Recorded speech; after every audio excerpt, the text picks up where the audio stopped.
کھاریاں میں grand city کے قریب تیز رفتار ہائی ایس ٹرک سے جا ٹکرائی۔ ایک شخص سہیل مختار سپنا گجرانوالا جاں بحق، 3 افراد ارسلان وحید، منیر ثاقب قربان سپنا سیالکوٹ شدید زخمی۔ ریسکیو 1122 نے فوری امدادی آپریشن کر کے مزید ہلاکتوں سے بچا لیا۔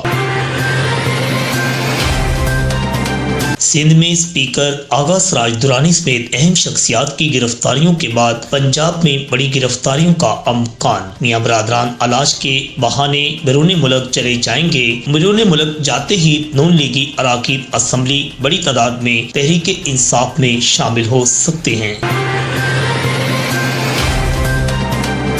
سوشل میڈیا پر پاک بھارت کشیدگی کے باعث پاکستانیوں اور بھارتیوں کی لفظی جنگ۔ فیس بک، ٹویٹر اور واٹس ایپ پر ایک دوسرے کے خلاف ویڈیوز اور کمنٹس کی بھرمار، بڑکیں اور لطیفے۔ پوری قوم سوشل میڈیا پر مودی کا تماشا بنانے میں مصروف۔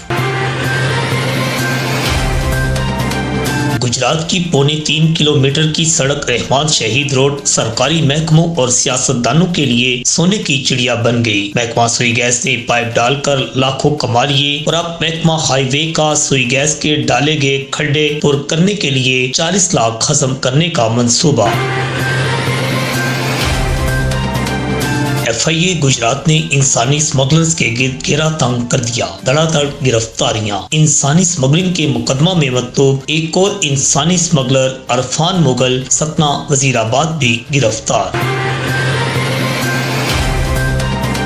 گجرات کے سلطان MNA چودھری حسین الہی کی دعوت ولیمہ کی تیاریاں مکمل۔ نعت خوش تقریب میں وزیر اعلیٰ پنجاب عثمان بزدار سمیت وفاقی صوبائی وزراء، بیوروکریٹس، افسران، اہم شخصیات شرکت کریں گی۔ ضلع گجرات سمیت گجرانوالا ڈویژن کے کئی SHOs نے اپنے تبادلے کروا لیے۔ دوسرے اضلاع میں جاتے ہی SHO لگا دیا گیا۔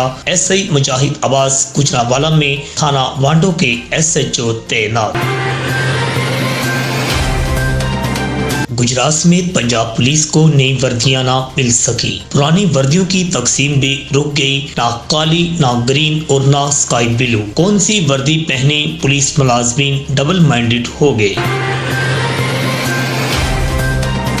لالا موسیٰ میں سبزی منڈی کے قریب خونی حادثہ۔ ایک ہی خاندان کے 3 افراد کو ٹرک نے کچل کر جاں بحق کر دیا۔ غلام مجدد شیخ زاہد علی سمیت معصوم بچی ماہ نور کی حادثہ میں ہلاکت کا نامعلوم ٹرک ڈرائیور کے خلاف مقدمہ درج۔ گجرات سمیت ملک بھر میں بارشوں کا نیا سلسلہ شروع۔ جاتی ہوئی سردی کو بریک لگ گئی۔ اسکولوں میں بچے شدید سردی میں بیمار ہونے لگے۔ چھٹیاں دسمبر میں ہی ختم ہو گئیں۔